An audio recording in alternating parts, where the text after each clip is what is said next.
आरोग्य। Hello hi नमस्कार, मैं हूं आपकी होस्ट और दोस्त कल्पिता और आप सभी का स्वागत है एक विशेष प्रोग्राम में जिसका नाम है आरोग्य। दोस्तों, पीसीओडी ये महिलाओं में होने वाली बहुत कॉमन प्रॉब्लम है। ये प्रॉब्लम क्यों होती है, इसके कारण क्या है, इसका इलाज क्या है, इन सभी टॉपिक्स पे आज हम डिस्कशन करने वाले हैं। और इसीलिए हमारे बीच आज मौजूद है famous Ayurveda doctor, gold medalist gynecologist doctor Madhura Kulkarni ji. Welcome to the show doctor. Thank you. Hello ma'am, आजकल हम देखते हैं कि हर दूसरी औरत में पीसीओडी की प्रॉब्लम होती है, तो क्या आप हमें बता सकती है कि पीसीओडी होता क्या है? पीसीओडी ये तो ज्यादा ओवर डायग्नोस हो रहा है या इसको इग्नोर कर रहे हैं। बहुत अच्छा विषय हमने लिया है कि आज हमारे दर्शकों को हम बताएंगे कि किस तरह से इसके ऊपर हम कंट्रोल रख सकते हैं। इसका ऐसे देखा जाए तो पॉलीसिस्टिक ओवरी डिसीज पीसीओडी कैसे होता है? स्त्रियों में गर्भाशय एक एक्स्ट्रा थैली स्पेशल रहती है, उसके दोनों बाजू में ओवरीज या बीजकोष रहते हैं। अब ये बीजकोष से हर महीने एक बीज निकलता है और फलीनीकरण के लिए या फर्टाइल होने के लिए अपना पूरा तैयारी कर लेता है। ध्यान रखना है कि अगर ये बीज निकलकर बाहर न आ पाया तो बाय नेचर क्या होता है, अगर हम कहीं गए और दस्तक की, दरवाजा नहीं खुला तो बार बार दस्तक करते हैं। उसी तरह एक बीज अगर नहीं ये बन पाया तो दूसरा बीज, तीसरा बीज, ऐसे कई सारे बीज बनने का प्रयास करते हैं और उनकी गांठें बन जाती है, सिस्ट बन जाती है। तो पॉली मीन्स ज्यादा, ओके, सिस्ट मीन्स इस तरह की गांठें। तो ज्यादा गांठें इकट्ठी हो जाना बीजकोष पर मीन्स पीसीओडी। एकदम सिंपल तरीके से अगर समझ लेना है तो माहवारी में कुछ भी गड़बड़ी हो गई तो इसका मतलब शरीर में हार्मोन्स में कुछ तो गड़बड़ी है, असंतुलन है। और सिंपल सी लैंग्वेज में जिस तरह से एक छोटी सी कली विकसित होकर उसका फूल बन जाता है, तो ये फूल बनने की प्रक्रिया में अगर कुछ बाधा आ गई तो उसका पूर्ण विकसन नहीं हो पाता। उसी तरह बीज अगर ठीक से पनप नहीं पाया तो स्त्रियों में कई सारी तकलीफें दिखती है, वही है पीसीओडी। बहुत ही सिंपल तरीके से मैम ने हमें समझाया। तो मैम, पीसीओडी होने के कारण क्या क्या होते हैं? एक तो सबसे पहला कारण आनुवंशिकता हो सकती है, हेरिडिटरी। वो लड़की को अगर उनके घर में, फैमिली में, माँ बाप को अगर डायबिटीज जैसी बीमारी हो तो उसको ये पीसीओडी की शिकायत हो सकती है। दूसरी जो चीज़ है, बहुत ज़्यादा तनाव या स्ट्रेस हो तो भी ये तकलीफ देखी जाती है। बहुत बार ऐसे देखा जाता है कि आनुवंशिकता, हेरिडिटरी, एक मेन कारण है पीसीओडी का। दूसरा कारण बहुत ज़्यादा स्ट्रेस या तनावग्रस्तता, यह भी एक कारण है। और लाइफस्टाइल आजकल खान पान सब बिगड़ा हुआ है, पोल्यूशन ज़्यादा है, इसका भी प्रभाव ये बीज ठीक से नहीं पनपने पे हो सकता है। तो हमारी लाइफस्टाइल कैसी होनी चाहिए, इसके ऊपर पीसीओडी का प्रॉब्लम होता है या नहीं होता, ये डिपेंड करता है, राइट। ओके। तो अगर पीसीओडी हो जाता है तो उसमें क्या क्या एग्जैक्टली प्रॉब्लम्स लड़कियों को फेस करनी पड़ती है? इसमें भी मैं एक एग्जांपल देना चाहूँगी। जैसे अभी फैन घूम रहा है, तो फैन घूम रहा है, उसमें डायरेक्ट हम हाथ से तो नहीं घुमा रहे, इसमें स्विच है, मेन स्विच है, फिर बिजली है और फिर फैन एक चक्राकार एक लयबद्धता से घूम रहा है, रिदमिक। उसी तरह बीजकोष से बीज निकलना, इसका मेन जो सेंटर है वो ब्रेन में है। तो कई सारे एंडोक्राइनल ग्लैंड्स, ऐसे स्विच हमारे ब्रेन में रहते हैं। इसमें हाइपोथैलेमस है, पिट्यूटरी है, और ये सारे स्विच से जो बिजली मीन्स हार्मोन्स प्रवाहित होते हैं, उसके कारण एक महिला को अपना पीरियड्स आता है या मेंसेस आता है। अगर इसमें कुछ भी गड़बड़ी हो, वहां तक बिजली का प्रवाह न पहुंच न पाना, इसलिए भी फैन नहीं चलता। कभी कभी पूरा लाइट ही चला गया हो तो भी फैन नहीं चल पाता। उसी तरह इस हार्मोन्स के गड़बड़ी के कारण हमारा जो रेगुलेटर है वो बिगड़ जाता है कि महीना आता ही नहीं, माहवारी दिखती ही नहीं, और कभी कभी बार बार माहवारी आती है, या तो एक बार माहवारी आई तो रुकती ही नहीं है। इस तरह माहवारी की गड़बड़ियाँ इस पीसीओएस में दिखती ही है, लेकिन इसके साथ साथ पेट के ऊपर अतिरिक्त चर्बी इकट्ठी हो जाना, पिंपल्स ज़्यादा आ जाना, या बाल यहाँ कम हो जाना, यहाँ जहाँ नहीं चाहिए वहाँ बाल आ जाना। और एक मैं हमेशा बोलती हूँ, ध्यान रखना है, यहाँ गर्दन पर कालापन दिखता है, इसको हम शास्त्रीय परिभाषा में बोलते हैं एक्यांथोसिस नाइग्रिकन्स। ओके तो ये अगर है कालापन तो ध्यान रखो, हमें डॉक्टरों की सलाह लेने की जरूरत है। ओके, तो ये सभी पीसीओडी के सिम्टम्स हुए, तो इनके अलावा और क्या सिम्टम्स है जिससे मुझे पता चलेगा कि मुझे पीसीओडी का प्रॉब्लम हो रहा है और मुझे डॉक्टर के पास जाना चाहिए? माहवारी की जो गड़बड़ी है, इसमें कभी भी ऐसा नहीं करना चाहिए। मेरे पास बहुत सारी पेशेंट्स आती है, लड़कियां मुझे बोलती है अच्छा है 2-2, 3-3 महीने पीरियड्स नहीं आता तो टेंशन ही नहीं है। तो ऐसा नहीं करना चाहिए। अगर महीने की महीने पीरियड न चले तो उससे बाद में जाकर अंदरूनी जो स्तर है गर्भाशय का, उसके ऊपर दुष्परिणाम हो सकते हैं, उसके कुछ लक्षण दिख सकते हैं। इसके लिए माहवारी में कोई भी गड़बड़ है तो अपने को डॉक्टर की सलाह लेनी जरूरी है। कभी कभी ऐसे भी मेरे पास अभी एक पेशेंट थी, उसका हीमोग्लोबिन 7 हो गया था।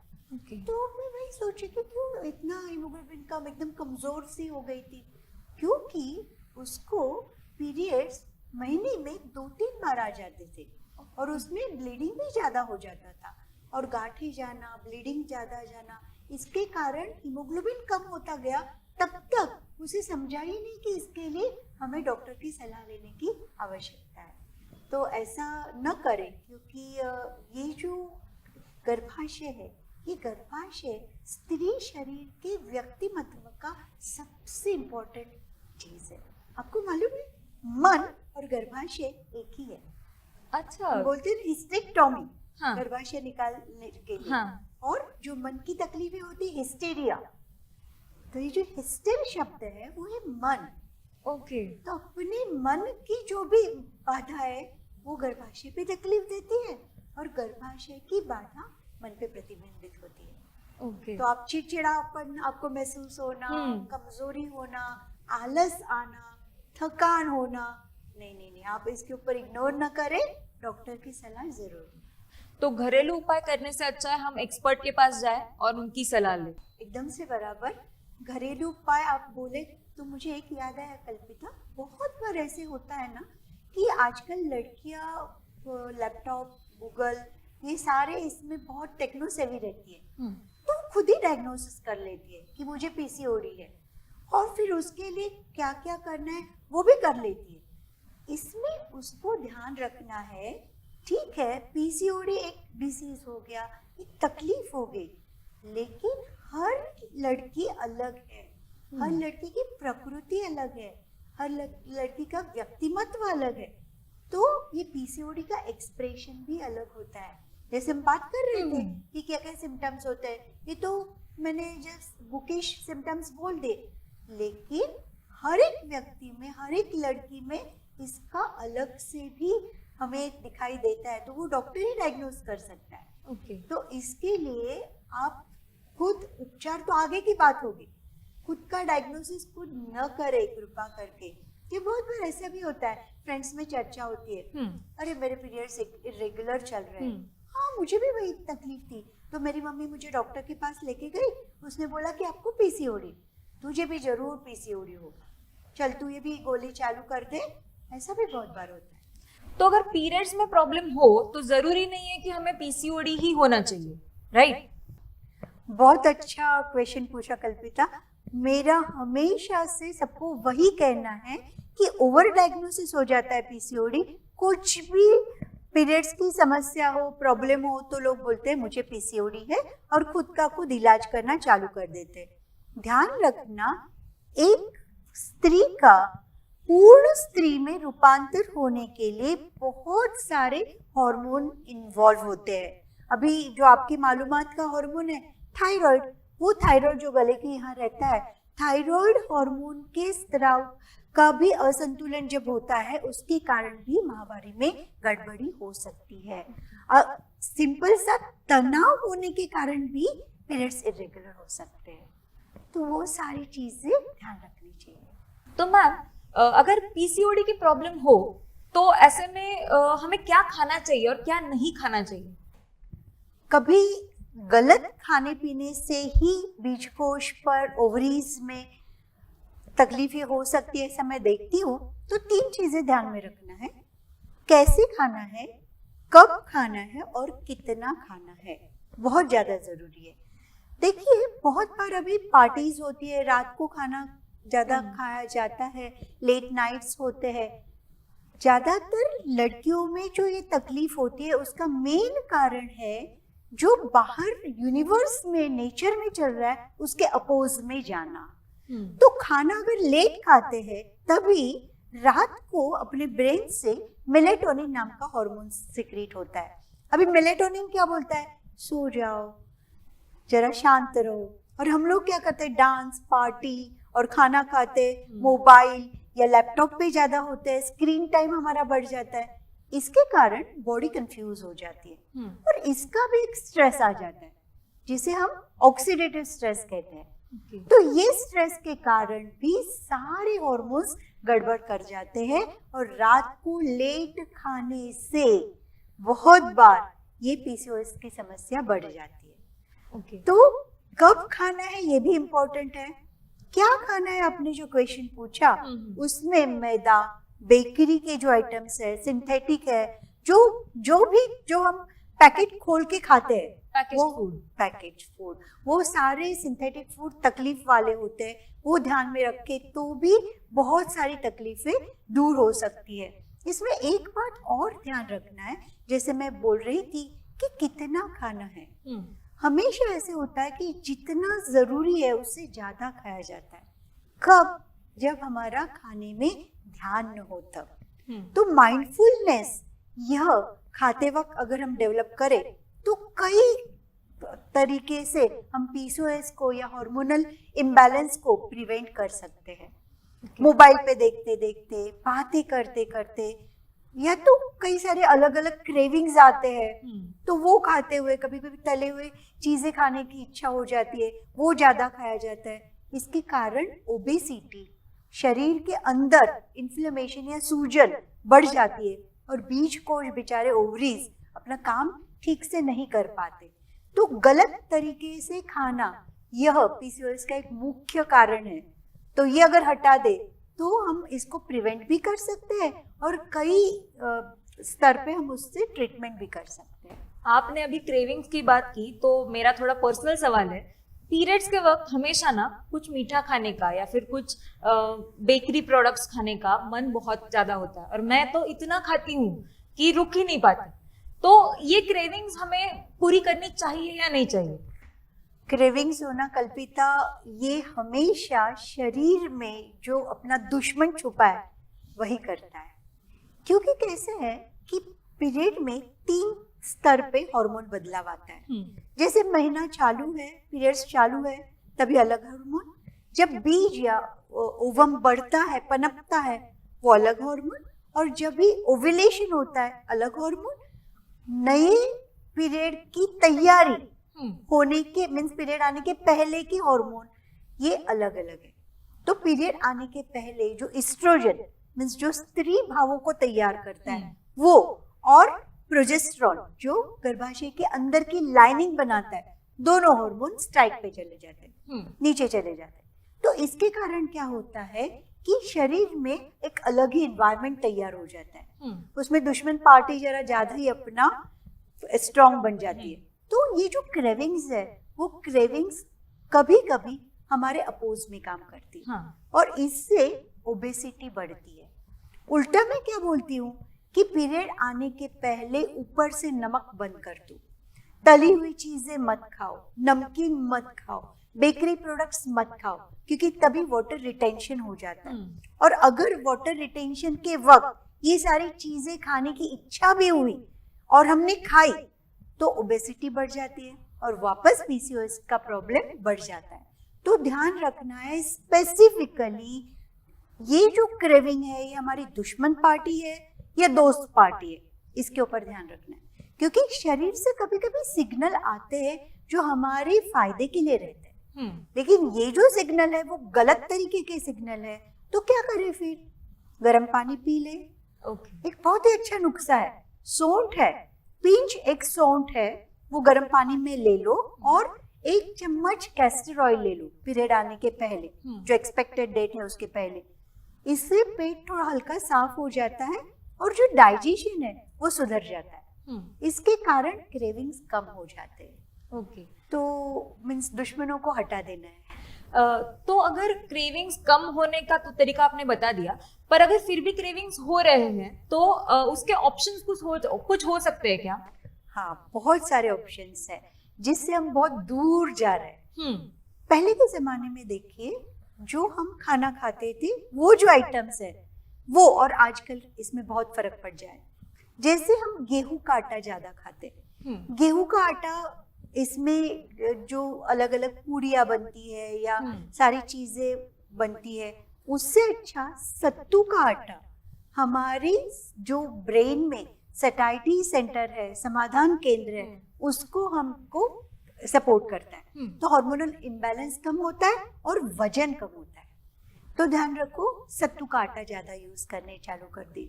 फिर बहुत बार हम पहले के जमाने में जो तिल का उपयोग करते थे, धनिया जीरे का उपयोग करते थे, अभी वाटर रिटेंशन है, धनिया जीरे का पानी पी लो, वाटर रिटेंशन कम हो जाएगा, बॉडी अपने सेंसेस में आ जाएगी, तो क्रेविंग अपने आप कम हो जाएगा। तो ये सारी चीजें हमारी होती थी। पीरियड्स जब चालू है तभी भी हल्का खाना खाना है, जिसमें हरा मूंग है, जव है। तो ये सारा खाना खाने से कारण क्या होता था कि पेट भी भरता था, भूख ज्यादा लगती है, तो जो पचने में हल्का खाना है वो खा ले तो वजन भी नहीं बढ़ता, समाधान भी हो जाता है और अंदर से खुशी मिलती है। तो इसमें मैं 1 लाइनर आंसर आपको दूंगी कि हमें अपना हित देखना है कि सुख देखना है। सुख टेम्पररी है, तो लॉन्ग टर्म खुशी को हम देखते हैं, तो ये सारी चीजें अवॉइड करना ही अच्छा है। आपने अभी जो बताया उससे मुझे ये समझ आया कि पीसीओडी में वजन बढ़ने का या घटने का बहुत ज्यादा फर्क पड़ता है, तो इसके बारे में कुछ बताएंगे? पीसीओडी 2 तरीके से होती है। कोई एकदम पतली लड़कियां होती है, उनको भी ये तकलीफ हो सकती है, और मोटी लड़कियां होती है, उनको भी ये तकलीफ हो सकती है। बहुत बार मन में ऐसे रहता है कि लड़की तो पतली है तो इसको पीसीओडी नहीं होगा, पीसीओडी और मोटापा यही एक संयोग है, लेकिन ऐसे नहीं है। पतली लड़कियों को भी पीसीओडी हो सकता है। इसके अलग अलग स्टेजेस रहते हैं। कोई बॉर्डरलाइन पीसीओडी है, कुछ ज्यादा तकलीफ वाला है। तो बीजकोश में जितना ओवरीज में सूजन है उसके लेवल पर ये स्टेजेस डिटरमाइन होते हैं, वो निश्चित हो जाते हैं। तो अभी हमें ध्यान रखना है कि जो अलग अलग, मैं बोली कि अंतःस्रावी ग्रंथियां या एंडोक्राइन ग्लैंड, उससे सिक्रेट होने वाले हार्मोन्स, ये जो हार्मोन्स है वो अलग अलग तरीके से इंटरफेयर करके पीसीओडी जैसी तकलीफें तैयार करती है। तो जो फैट सेल है वो भी एक तरीके से, मीन्स मेद पेशी जो है वो भी एक तरीके से एक एंडोक्राइनल ग्लैंड है, और इससे भी जो सिक्रेशन सिक्रीट होते हैं उसके कारण हार्मोन में बदलाव और तकलीफें हो सकती है। तो ध्यान रखना है हमें कि यस, बहुत कॉमनली मोटापे से, बीजकोश या ओवरी की तकलीफों से पीसीओडी होता है, लेकिन वो इंसुलिन रेजिस्टेंस के कारण होता है। मीन्स एक हार्मोन है कि जो हार्मोन अपने मेद पेशी को एनर्जी में कन्वर्ट करता है, उसमें ऑब्स्ट्रक्शन आ जाता है। इसके कारण मेद पेशी बहुत इकट्ठा हो जाती है, और मैं जैसे बोले सेंट्रलाइज ओबेसिटी, पेट बड़ा होना, ये इसमें बड़ा सा लक्षण हो जाता है। तो इसका जो मेन कारण है वो ऑब्स्ट्रक्शन है, इंसुलिन को रेजिस्टेंस होता है। लेकिन दूसरा भी एक कारण है जो मैं बोलती हूँ हाइपर एंड्रोजेनिज्म, मीन्स पुरुषवाचक जो हार्मोन्स है वो स्त्रियों में बढ़ जाते हैं। जो दाढ़ी मूछे आना, ये सारी चीजें, male type of baldness, means यहाँ के बाल निकल जाना, ये जो पीसीओडी के लक्षण है उसमें कभी कभी लीन पीसीओडी पेशेंट, मीन्स पतली लड़कियां भी हो सकती है। तो ध्यान में रखना है कि यस, मोटापा और पीसीओडी से मोटापा ये है, लेकिन पतली लड़कियों को भी पीसीओडी होता है। तो ये मन में वहम नहीं रखना चाहिए, मैं तो पतली हूँ, मुझे कुछ तकलीफ नहीं है, तो ऐसा वहम नहीं रखना चाहिए। अगर माहवारी में गड़बड़ है तो डॉक्टर की सलाह जरूर लें। तो क्या वजन कंट्रोल कर लेने से पीसीओडी भी कंट्रोल कर सकते हैं हम लोग? जरूर। एक्चुअली वजन बढ़ना ये सबसे बड़ी हार्मोनल इम्बैलेंस का कारण है। शरीर में सूजन हो जाता है अपने आप में। ओबेसिटी या वजन बढ़ना ये डिसीज है, बीमारी है, तो इसको तो कंट्रोल करना है। ये अगर कम कर देते हैं तो पीसीओडी पे कंट्रोल जरूर हम ला सकते हैं, लेकिन बहुत मुश्किल होता है। पीसीओडी से हार्मोन्स जो एकदम बौखला गए हुए रहते हैं, तो उन हार्मोन के साथ साथ चलते चलते वजन कम करना बहुत बड़ा चैलेंज है। तो इधर ही तो डॉक्टर का रोल है। तो अगर ऐसे हो रहा है तो फ्रस्ट्रेट या डिप्रेस न हो, क्योंकि टेंशन ज्यादा लेने से भी पीसीओडी होता है। समय पर अपने डॉक्टर से पूछ ले। तो पीसीओडी के कारण वजन कम करना बहुत मुश्किल होता है।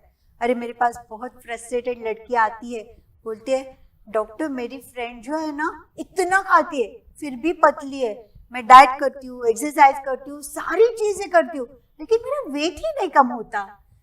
इसका मेन कारण पीसीओडी है। क्योंकि हार्मोनल इम्बैलेंस जब होता है तो वजन कम करना बड़ा मुश्किल काम है। तो यहीं पे तो डॉक्टर का रोल आता है कि परफेक्ट क्या सॉल्यूशन दे, किस तरह से उसका डायग्नोसिस करे, इसका मूल कारण क्या है पीसीओडी का, वो ढूंढ निकाले। फिर अपने आप ओबेसिटी का ट्रीटमेंट करके पीसीओडी भी ठीक होता है, और पीसीओडी ठीक होने के कारण वजन भी नियंत्रण में रहता है। बहुत अच्छी बातें बताई मैम आपने। इतने सारे मेरे खुद के मिसकंसेप्शन दूर हुए हैं कि मैं क्या बताऊं। तो thank you so much for that. पर जाते जाते पीसीओडी के लिए कुछ टिप्स देना चाहेंगे? जरूर, 5 टिप्स देते हैं। ओके। पहली बात, सबसे मेन, जल्दी उठना और जल्दी सोना। ये पीसीओडी का फर्स्ट ट्रीटमेंट मॉड्यूल है जो बहुत ही कम देखा जाता है। दूसरा, एक्सरसाइज इज मस्ट। अगर इंसुलिन वहां तक पहुंच नहीं पा रहा है तो इंसुलिन को एक्टिवेट करने का सबसे बड़ा इलाज है एक्सरसाइज। तो सुबह उठकर आप बेड पर बैठे बैठे ही चक्की चलानासन है, गोल गोल जैसे घूमना उल्टा और सुल्टा, या तो फिर पर्वतासन है, हाथ को ऊपर खींच लेना है, या सूर्य नमस्कार है, चलना फिरना है, कुछ भी एक्सरसाइज सुबह करना बहुत ज्यादा जरूरी है। तीसरी सबसे इम्पोर्टेंट बात, जो खाने पीने का मैं बार बार बोल रही हूँ, तो खाने में सिंथेटिक कम से कम ले और नेचुरल सोलफुल फूड मैं जिसको बोलती हूँ हमेशा, वो खाना चालू कर दे कि जिससे आपके मन की तृप्ति हो, ना जिह्वा की तृप्ति। चौथा सबसे इम्पोर्टेंट पॉइंट जो है कि मन को जो तनाव है उससे दूर रखना बहुत ज्यादा जरूरी है, और इसके लिए मेडिटेशन अच्छा काम करता है और माइंडफुलनेस अच्छा काम करता है। तो जहाँ हो, जिस पल में हो, उसमें खुशी लेने का प्रयास करें। और 5वां सबसे इम्पोर्टेंट पॉइंट है जो मैं हमेशा सबको बोलती हूँ कि एक्सेप्टेंस बढ़ा दीजिए। बहुत बार ऐसे होता है कि पीसीओडी के पेशेंट्स को कई बार सेल्फ जो एस्टीम है वो कम होती जाती है। इसमें बहुत सारी चीजें, स्किन है, जैसे एंडोक्राइनल डिसऑर्डर है, हार्मोन्स है, हेयर है, बहुत सारी इन्वॉल्वमेंट रहती है। दिखता है एक टिप, लेकिन अंदर बहुत सारा हिमनग है, जिसको आइस, ये हम बोलते हैं आइसबर्ग, उस तरह टिप ही दिखता है। पीसीओडी अंदर बहुत सारे प्रॉब्लम्स है। तो जो भी प्रॉब्लम्स है, जो भी चैलेंज है लाइफ में, एक्सेप्ट करना सीखो। जो हम प्रॉब्लम को एक्सेप्ट करते तो सॉल्यूशन इजी हो जाता है। इसका बहुत बड़ा ऐसे मुझे पीसीओडी है ऐसे करने की जरूरत नहीं, एक्सेप्ट इट। और इसमें हम कैसे अपने आप को जितना अपने पास है बेस्ट लाइफ ऑप्शन चूज कर सकते हैं, वो लाइफ ऑप्शन चूज करना। पीसीओडी से डरना नहीं है, पीसीओडी का टेंशन नहीं लेना है, लेकिन पीसीओडी के साथ जीना सीखना है और खुद को इस तरह बुलंदी पर ले जाना है कि अपना लाइफस्टाइल, खान पान और अंदरूनी खुशी मेंटेन रखनी है। मैम, आप यहाँ पर अपना कीमती समय निकाल कर हमारे स्टूडियो में आई, हमें पीसीओडी के बारे में इतनी अच्छी और इम्पोर्टेंट इंफॉर्मेशन दी, इसके लिए आपका बहुत बहुत शुक्रिया। Thank you. तो आप अपनी होस्ट और दोस्त कल्पिता को इजाजत दीजिएगा। फिर मुलाकात होगी आरोग्यम के अगले एपिसोड में। तब तक अपना ख्याल रखिएगा। Take care.